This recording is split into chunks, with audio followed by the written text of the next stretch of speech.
I'm Jessica Benson with USCFootball.com, here with Dan Weber for a little instant analysis. Dan, obviously a very tough loss out there tonight to UCLA for the Trojans. How does the team bounce back after something like this? Well, it's going to be interesting to see. I think the coaches are talking about, going to get up tomorrow and start working just like, they always have. Recruiting, they had a bunch of recruits in the, in the locker room after the game. Kids that were saying, now we know you need help. You don't have a lot of bodies for this team. I mean, I think they really buy into what Ed says about, learn from your mistakes, take a look. They're going to look at that film right away and then see what they have to do to get the job done before they execute it not well at all on almost any phase of the game. They really, no kickoff coverage, poor punting. They're talking about opening up the punting competition now. They put themselves in a hole much of the night, field position-wise, and then they couldn't stop Brett Hundley at all. All the things they tried to do, very few of them worked. The team looked really flat there, especially in the fourth quarter. Sidelines were just kind of dead.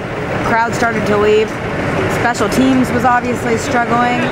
This team has looked so much better this season in a lot of other scenarios.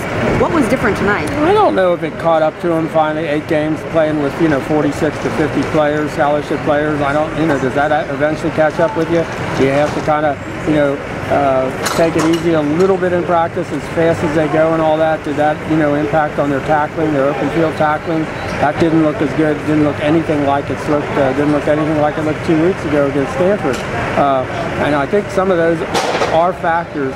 J.R. Tavai had an interesting answer that I thought probably invested a little bit too much in some trash talking and all that woofing before the game. He said we probably needed to spend more time just thinking about what we were supposed to be doing and not maybe doing the kind of woofing stuff before the game. So he was the only one that kind of talked about that, but everyone admitted they were flat. They didn't have the same energy. Mostly they didn't know why. Turning the talk over to Coach O a little bit, came in here on a 6-game win streak. A lot of people said if he won that 7th game, should be in contention for the head coaching position. Where does this leave him now? I don't think he knows. It's a decision. He says it's not his decision. He's going to keep working as hard as he can and, as positive as he can about, the recruiting, for example. Just talking to Tommy Robinson, he said, you couldn't have a better person to turn, this team over to. And he said that's pretty much what the players were saying.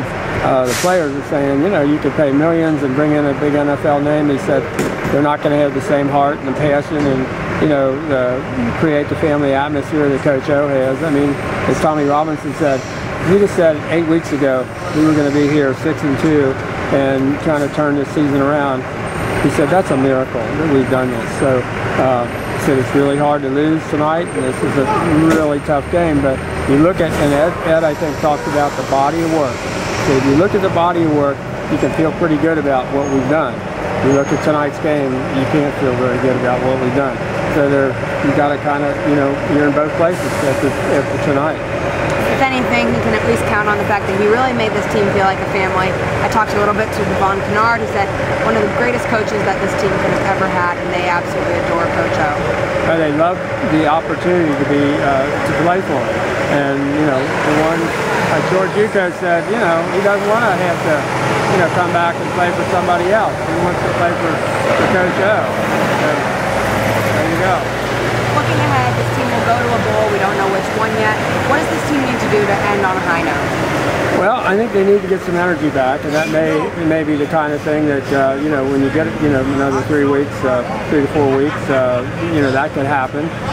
Don't know what they're going to do in terms of Andre Walker. Looks like he has a broken ankle, so that's probably he's not coming back.